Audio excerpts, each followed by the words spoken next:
ஒரு bad சிச்சுவேஷனை cross பண்ணிட்டு இருக்கீங்க. ரொம்ப கடினமாக இருந்துட்டு இருக்கு உங்களுக்கு அந்த சுச்சுவேஷனை கிராஸ் பண்ணுறதுக்கு.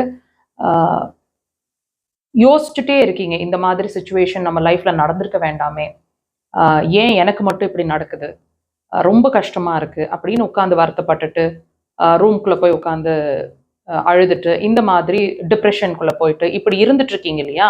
இந்த சுச்சுவேஷனை நீங்கள் இதை அப்படியே ரியலைஸ் பண்ணிக்கிங்க. இந்த சுச்சுவேஷனை எப்படி இருக்கீங்க, எப்படி கிராஸ் பண்ணிட்டு இருக்கீங்கன்றத உணர்ந்துக்குங்க.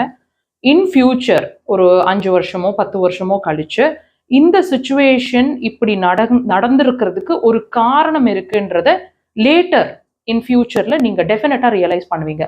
ஸோ எதுவுமே நம்ம லைஃப்பில் காரணம் இல்லாமல் நடக்கிறது இல்லை அப்படிங்கிறத புரிஞ்சுக்கோங்க. ஒரு வலி வருது அப்படின்னாலும் அந்த வலிக்கு ஒரு காரணம் இருக்கும். ஸோ ஹாவ் யுவர் ஒரு அமைதியாக பீஸ்ஃபுல்லாக இருங்க. டெஃபினட்டாக எல்லாம் நன்மைக்கே